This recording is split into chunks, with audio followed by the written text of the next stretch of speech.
lagi di channel aku. Jadi di video kali ini aku mau tanya nih sama kalian. Kalian pernah gak sih ngerasa kok kayaknya selama menjalani hubungan, selama beberapa kali pacaran, kok aku menarik atau attract orang yang mungkin yang setipe sama aku, atau yang kayak gitu-gitu aja gitu, kayak sama orangnya kayak gitu lagi, atau mungkin kok aku terjebak terus di toxic relationship ataupun abusive relationship, atau kok aku suka nggak nyaman ya kalau dideketin sama orang, atau mungkin juga banyak banget ya, atau kalian juga suka ngerasa cemas nih di dalam hubungan, kayak aduh aku takut nih kalau tiba-tiba dia ninggalin aku gimana. Nah, mungkin semua itu kalian alami karena attachment style yang kalian miliki. Jadi hari ini kita akan bahas tentang attachment style. Apa itu attachment style, ciri-cirinya gimana, terus kok bisa sih jadi tarik-menarik gitu. Makanya simak video ini sampai akhir. Tapi sebelumnya jangan lupa subscribe channel aku, like dan komen videonya, juga share video ini ke teman-teman kalian. Oke, kita langsung masuk ke pembahasannya.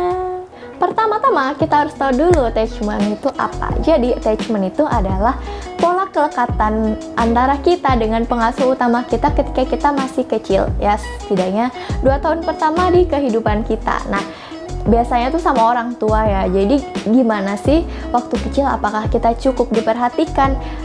Atau misalnya nih, waktu kita lagi kehausan, nangis, tapi respon orang tua kok lama. Nah, itu bisa membentuk insecure attachment di dalam diri kita. Nah, terus emangnya kalau insecure attachment itu gimana sih? Nah, jadi kita akan bahas ya. Attachment ini dibagi jadi 2, ada yang secure sama yang insecure.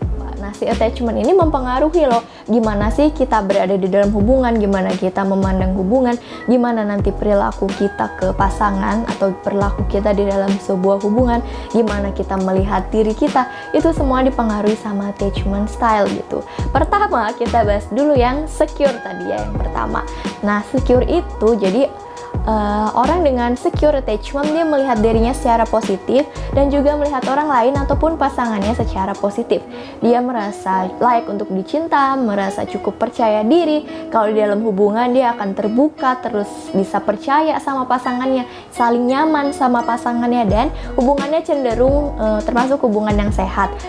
Ini secure attachment merupakan jenis attachment yang paling ideal gitu, yang paling bagus, yang paling baik. Tapi bukan berarti orang dengan secure attachment kalau pacaran nggak berantem, nggak ada konfliknya. Enggak, mereka tetap berkonflik, tapi mereka punya kemampuan manajemen konflik yang baik karena tadi bisa saling terbuka, bisa saling komunikasi dan percaya sama pasangannya. Yang kedua jenisnya kita masuk nih, mulai yang insecure. Nah, yang insecure ini ada yang namanya anxious preoccupied. Jadi orang-orang dengan attachment yang preoccupied ini, dia akan memandang pasangan atau orang lain itu secara positif, secara sempurna, menganggap pasangan itu kayak my happiness gitu, kayak sumber kebahagiaan aku, tapi dia melihat dan memandang dirinya itu secara negatif, ngerasa nggak layak dicintai, terus dia suka cemas gitu di dalam suatu hubungan. Nah, karena dia ngerasa nggak layak dicintai, dia akhirnya kayak butuh untuk selalu diyakinkan sama pasangannya, kayak kamu cinta nggak sih sama aku. Nah, itu orang-orang dengan preoccupied attachment itu seperti itu, teman-teman. Biasanya yang preoccupied attachment itu dia kalau lagi pacaran, lagi berada dalam suatu hubungan itu cenderung posesif. Ada yang seperti ini. Lalu yang ketiga, masih di insecure attachment, itu adalah dismissive avoidant. Jadi orang dengan dismissive avoidant attachment itu dia memandang orang lain secara negatif dan dirinya itu positif. Dan dia biasanya yang ciri paling kental dari si dismissive ini, dia suka menghindar dari pasangan. Jadi dia nggak nyaman nih kalau terlalu dekat sama seseorang gitu. Dan dia merasa cukup mandiri karena dia memandang dirinya positif tadi kan. Dia merasa cukup mandiri, nggak suka kalau bergantung sama pasangannya, nggak suka kalau pasangannya bergantung sama dia, merasa bisa ngapa-ngapain tanpa harus dibantu pasangannya, nggak nyaman kalau dibantu sama pasangannya. Dan biasanya dia kalau menjalani hubungan itu kayak susah gitu, dan suka cari yang emang pasangannya nggak available aja gitu, karena semakin dikejar dia semakin seneng gitu. Ya udah, gue punya alasan untuk putus nih sama dia karena dia terlalu ngejar-ngejar. Nah, yang terakhir atau yang keempat itu masih insecure juga, namanya fearful avoidant attachment. Mereka melihat atau memandang dirinya itu secara negatif, memandang pasangan atau orang lain juga negatif gitu. Jadi dia ngerasa nggak layak dicintai, terus ngerasa nggak nyaman kalau harus deket sama orang lain. Kalau dideketin tuh dia nggak nyaman gitu. Tapi kalau misalnya dijauhin, ya dia ngerasa kosong juga gitu. Dia bingung gitu harus gimana sebenarnya. Individu dengan fearful avoidant attachment itu juga suka merasa cemas dalam hubungan. Merasa hubungan itu sesuatu yang penuh tekanan, yang stressful. Makanya menurut hasil research banyak banget individu yang ini kan udah tadi ya, jadi kayak yang yang di insecure itu lebih rentan untuk mengalami kekerasan dalam pacaran ataupun mungkin ada di toxic relationship gitu.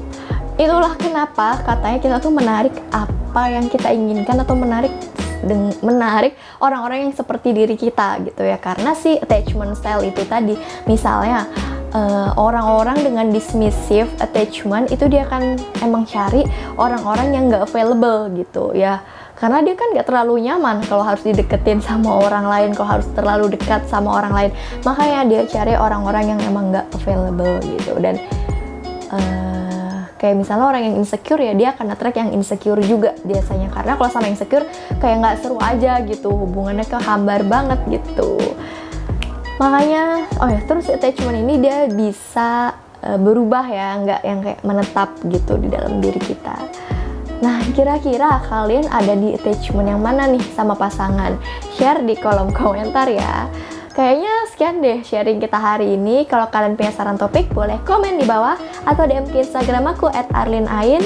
Dan terima kasih sudah nonton videonya. Jangan lupa subscribe channel aku. Sampai ketemu di video berikutnya. Dadah!